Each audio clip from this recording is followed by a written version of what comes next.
Well, thank you, Jerry, and thank you all for coming. As Jerry indicated, the study we're releasing today examines the issue of immigration and teen employment. I would say that there are lots of parts of this study, but there are three main things one should take away from this report. First, and most important, the labor force participation and the employment rate of U.S.-born teens, that's kids 16 to 19, has declined dramatically over the last decade and a half. The second thing you should take away is this decline is a matter of concern. There is a decent body of research, and it's growing, showing that there are negative consequences for these kids down the road. If they don't work as teenagers, this can play out for the rest of their lives, or at least for a long time as they move into full adulthood. And finally, the third takeaway point, or conclusion, if you will, is that immigration accounts for a significant share of this decline. That is, competition with immigrants for jobs. So they're the three main points. I'll try to go over them as briefly as I can. It always seems brief to the speaker. Hopefully the audience will feel the same way. First, let me discuss labor force participation. We also look at employment and unemployment rates, but we focus on labor force participation. Labor force participation refers to the share of teenagers or any age group that is either working or looking to work. You're said to be in the labor force if you have a job or you're looking for one.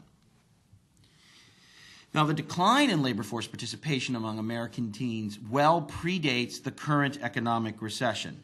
Just between 1994 and 2000, a period of significant economic expansion, the labor force participation of American teenagers declined from 64 to 61% in the summer. Now, the report focuses on the summer, but we have year-round statistics, and all the months show the same, if you compare them to the previous year and then the year before that, show the same general trend of a decline. It's just summer is the time when teenagers have traditionally worked the most and they're most available, so we focused on the summer. So we get this big decline or significant decline in the 1990s, and since 2000, things have really declined even more. Between 2000 and 2007, the labor force participation rate of teenagers fell all the way to 48%. And right now, or at least last summer, I should say, in 2009, it was down to about 45%.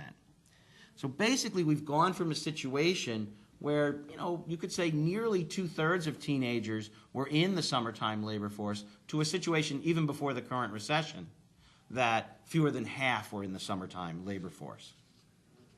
If we look at the number rather than the shares working, we find that the number of teenagers between 1994 and 2007, again before the recession, who aren't working in the summer increased. This is just the increase by 3.4 million.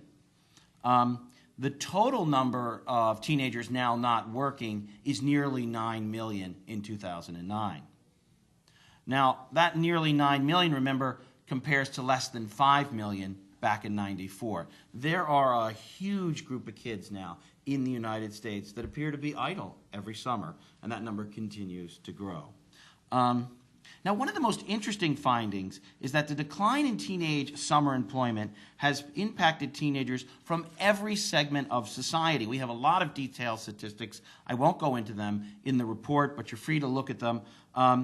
The decline is similar when we look at older teens, those 18 and 19, and it's also the relative decline is very similar when we look at younger teens, those 16 and 17. In fact, we even look at 15-year-olds, and they show the same decline as well. The decline has impacted high school dropouts, kids who don't finish high school, and kids who are going on to college and actually are in college and are, say, 19 years of age. So it's very, very broad. The decline for the highest income kids is not that dissimilar to the decline for the lowest income kids. What we have here is a very broad decline. When we look by racial groups, the decline for white, black, and Hispanic kids is very similar to each other as well. The extremely broad nature of this decline is an indication, in our view, that it is not simply due to teenagers from affluent families no longer working because their parents, in effect, spoil them or provide them with everything that they may need. Although the decline was similar for teenagers from high and low income groups, the fact is high income teenagers are still a good deal more likely to work in the summer and year-round than teenagers from low-income families. If it was simply the case that high-income parents basically spoil their kids, you would guess that then high-income teenagers, or those who have high-income parents, would be the least likely to work. But actually, they're the most likely to work, though the pattern of decline is the same. In our view, the broad nature of this decline is an indication that changes in the U.S. labor market, rather than some change in the composition or characteristics of the teenagers themselves, created or at least contributed significantly to this decline. Now, as even the most casual observer of American immigration politics knows, businesses have repeatedly argued that there simply are no or not enough unskilled workers available. This argument is made by the Chamber of Commerce, the Hotel and Restaurant Association, the Business Roundtable, and a host of other businesses.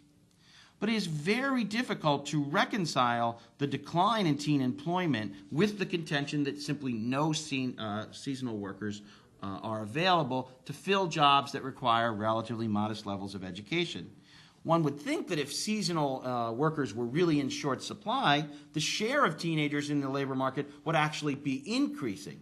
But that's exactly the opposite of what's been happening. It's been falling, and quite dramatically. Now, perhaps the needs of seasonal employers have changed in some fundamental way that teenagers can no longer satisfy, but it's hard to see what changes have taken place since the early 1990s, or even since 2000, in the nature of seasonal food service, cleaning, retail, construction, child care, and other jobs traditionally done by teenagers. It's hard to see what that change has been just between 2000 and 2007. Now, the second key finding that we have, as I said at the outset, is that this decline in labor force participation does matter. Why? Because you might say, well, they're teenagers. Okay, it's unfortunate they're not working, but they don't support families generally, so maybe you don't think that's a big deal. But there are two things I would say. One thing is there are a lot of teenagers who live in or near poverty, and their employment, even if they just made $2,000 to $4,000 a year, could really help their families. So that's one thing to think about. But perhaps the most important is that there is a large and growing body of research which indicates that it is as a young person that workers develop the skills and habits necessary to function in the world of work. We cite this extensive research in the report, but the bottom line from that is poor work habits and weak labor force attachment developed as a teenager can often follow a person throughout their lives, or at least well into their 20s and perhaps 30s. It seems that there is a kind of window of opportunity when one has to learn how to be a good worker. This includes basic things like not telling your boss he's an idiot, even if he really is. We all have to learn that skill, believe me. Or other important things like, my boss isn't here today, so I can especially say that. Or other important things like showing up on time and treating customers with respect, or following orders and taking good directions. It seems that if we don't learn these things while we're young, it becomes very difficult in many cases to learn them in your 20s. And if you don't learn them, then there are obvious consequences. As a result of this, research shows that those who do not work as teenagers earn less, they make less money, they work less later in life than those who do work as teenagers. Now, this is especially true for those who don't go on to college and for kids from more disadvantaged backgrounds. There's also research showing that if you don't work as a teenager, the type of job you get, whether it be status or benefits, tends to be lower if you didn't work as a teenager. There's even research showing that for kids from disadvantaged backgrounds, that if they don't work, they're less likely to graduate from high school. If you will, not working makes those that are disadvantaged even more disadvantaged.